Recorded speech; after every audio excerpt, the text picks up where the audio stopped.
ranked at dead last or 14th is Ben Asler. I think he's the worst fighter is because I think he's the worst fighter because his punches.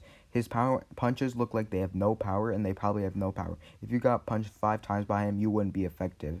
You would probably be more affected by a preschooler or elementary schooler. Look at his punches. They're not gonna do anything. And he looks like a T-Rex with the little tiny stubby arms punches. He has no defense at all. Right when he gets pressured, his whole game gets destroyed, and Landon McBroom just gets in there and punches him. He only had 3 punches in the whole fight. 3. How do you get only 3 punches? His defense collapsed super easily. You could tell he's a rookie and is bad at boxing, and I don't think he should do it again. And he has to work on his defense and his punching. So yeah, his form is terrible. 13th, I think, is Kelsey, just because his punches were just a bunch of big punches. They looked pretty slow. I know this is like a what's it called, recap, but his punches look pretty slow compared to Ryan Johnston, and his defense, whenever he got pressured, fell apart. He looked like a big rookie. His form and stance sucked. The only punches he did was the big punches, which knocked him off balance, and if Ryan Johnston could dodge those, he just got destroyed after. His defense fell apart right when he pressured him, and he had a terrible stance. He looked like Gibb, the big Gibber, Nisan Gibb, in his fight against Jake Paul. And Kale Siraj did not look good in there. I don't think he should box again. He looked like he could take a lot of punches, but he just needs to work a lot. Like, a lot. 12th is Nate Wyatt, just because his offense sucked. He tried to punch a little bit, but that was when like DDG's was farther away, and he had no real punches against DDG.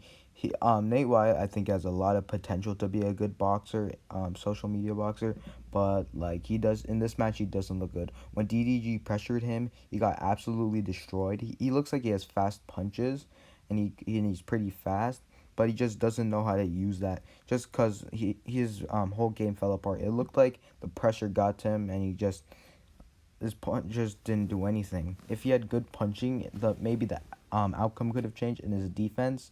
Because right when DDG pinned him, it was over. He hugged him to try to stop it, but DDG just kept punching and punching, and he didn't know what to do. He didn't look like he punched back. He looked like a punching bag. So yeah, I think 12th is Nate Wyatt. Even though Michael Lay got knocked out, like he got knocked out, I think he should deserve the 11th spot, because when he came in, he was super aggressive, super good, but it just wasn't enough. And yeah, but I think he was really good for like when he got knocked out. People are clowning him, but I think he's 11th, and he could get higher, and he could get really good at boxing if his contact doesn't get knocked out. Because I believe the story when he said his contact got knocked out in the first round, just because Jarvis was punching him a lot, and but he came out really strong and real good. His punches looked good. The only thing was his defense. He wasn't fast enough. He wasn't dodging enough. He just looked like he was just standing there letting Jarvis punch him. And yeah, I think he should have dodged more, maybe been a little bit faster. His offense was good, but he should have tried to switch it up from defense to offense to make him better. So yeah, I think he deserves this spot, and he could go higher. You just didn't see enough of him to rank him higher. And Jarvis is really good. I think he's one of the best. So yeah. I was gonna originally put Deji way higher. I'm saying way higher on the list, but his cardio was hard to put him up there. He came out super strong, punching Vinnie Hacker, destroying him, not even letting Vinnie Hacker go on the offense, not letting him do anything, just punching until so he was destroying Vinnie Hacker, but he just couldn't get that knockout. Vinnie Hacker like dodged some of that. He punched back sometimes, which barely did anything because Deji was on the offense. It's just that his cardio ruined the whole thing. I was thinking like, oh my gosh, whoa. I was going insane because Deji was absolutely murking the floor with Vinnie Hacker. I was going insane. I was like, what? It didn't, oh my gosh, it didn't even work as well. he just got destroyed after. Right when his cardio was gone, his defense sucked. Everything fell apart. He couldn't do anything. Vinnie Hacker just took control over the whole match. Vinnie Hacker, like, I guess he's good, but he isn't the best. Like, right when Deji lost the cardio, like, Vinnie Hacker just took control. Before, Vinnie Hacker was hopeless. He was hopeless, utterly hopeless. So, yeah. This is why he's ranked 10th, pretty low, I know. Deji the 10th, you gotta practice way more. I'm just gonna use the same clip for Deji and Vinnie Hacker right now just because I feel lazy. Just because I made this video twice and both times it got deleted, so I have to make it a third time, which is super annoying since this video is super long and it takes so much time. But okay, Vinnie Hacker, he's good, I guess. He punches well and like he has a good cardio, I guess, and he can withstand a lot of punches. He has good defense. It's just that offense isn't enough to like take out people who are pressuring him super bad. So if you're like Deji, who pressures super well, you could definitely take out Vinnie Hacker if you have good enough punches, because he is good at defense and good at getting out of situations. And I guess he's kind of fast, but he's good, but he's as experienced enough to be like ranked higher than this. So yeah, this is where he's gonna stay at 9th place. You might be surprised to see Bryce Hall this high, but it's just that you could see he has a kind of good stance. He punches kind of well. He could get out of trouble kind of well. You could see he has a little bit of experience and he's a little bit better. It's just that he's a little too stiff, and his defense falls apart pretty quickly. And Austin McBroom was just way too fast for him. He's pretty slow, so yeah. I don't really know. We didn't get to see him that much. I just have a feeling he's better than Vinnie Hacker and like all those other guys. I'm just gonna give him a little favor and put him this high. You could see that he's actually kind of good and he's actually knows boxing more than the other people below him. Not Deji. Deji just needs to work on his cardio, and he'll go like top 8 probably in this list. Like definitely, but yeah, I think this is a good rank for Bryce Hall. I mean. At 7th is Ryan Johnston. I think he did really well and he was really fast. He had good combos sometimes. It's just that he wasn't aggressive enough.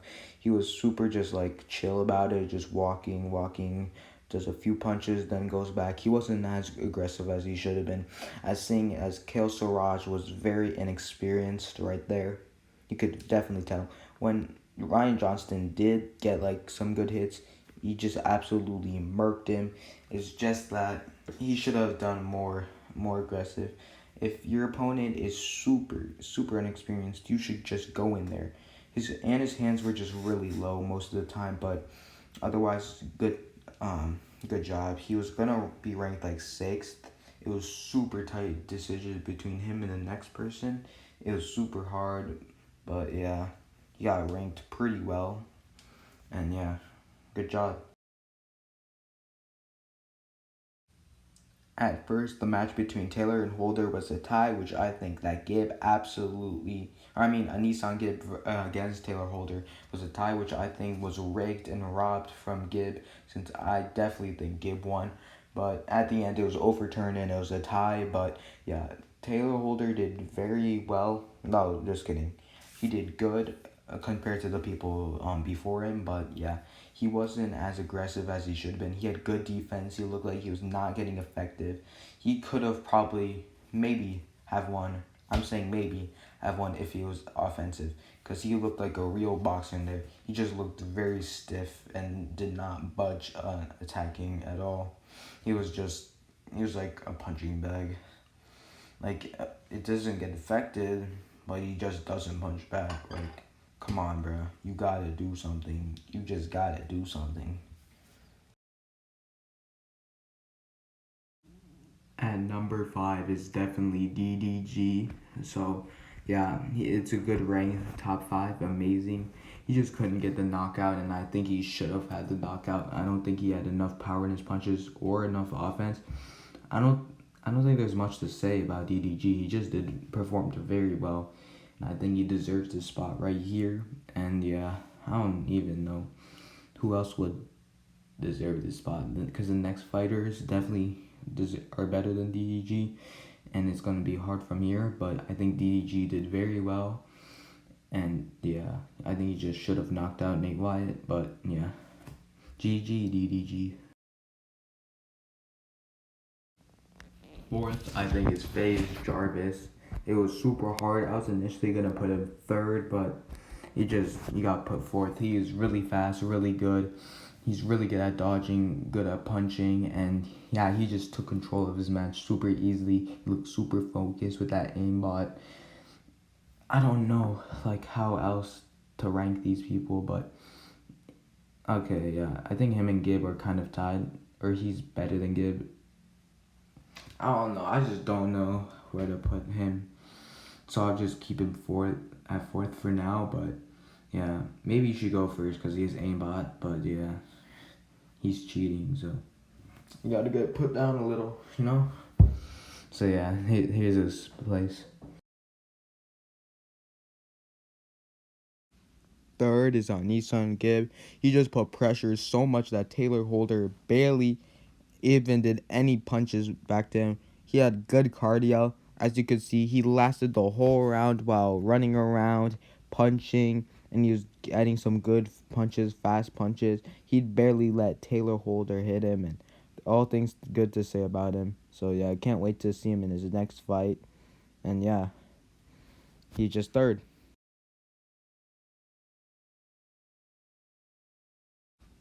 You guys might be surprised that I'm putting Landon McBroom this high, second, because he was fighting the worst fighter in this whole competition. But I think he deserves it just because he's everything you want in a fighter. He's good all around. He's also aggressive, unlike most of the fighters that they were good, but he's also aggressive, and he's absolutely destroying Ben Asler. Didn't let him do anything, and he only let Ben Asler hit him 3 times while he got 28 punches down, which is an absolute massacre. He just killed Ben Asler. The only problem is that he didn't knock him out faster, so that's why he got second. Number 1, gotta be Austin McBroom, the best fighter. He took charge of his match. Bryce Hall was good. He took a good fight and destroyed him in like the second round, I think, third round maybe. I don't know. He just absolutely destroyed. Kept on punching, working. He was a good all-around fighter. You could see he could probably fight in amateur boxing and do really well. You could see he actually can box. He can actually box. He got footwork. He can move. He got the stance. He got the forms. Everything down. He has everything down. So yeah, he's the ideal fighter, and I think he could beat. He's probably like top 5 best social media boxers right now. So yeah, number 1. And thanks for watching this video. Subscribe and like if you want to see more long videos. Just put in the comments if you want to have shorter videos or longer videos. But this is one of my longest videos I've done in a while.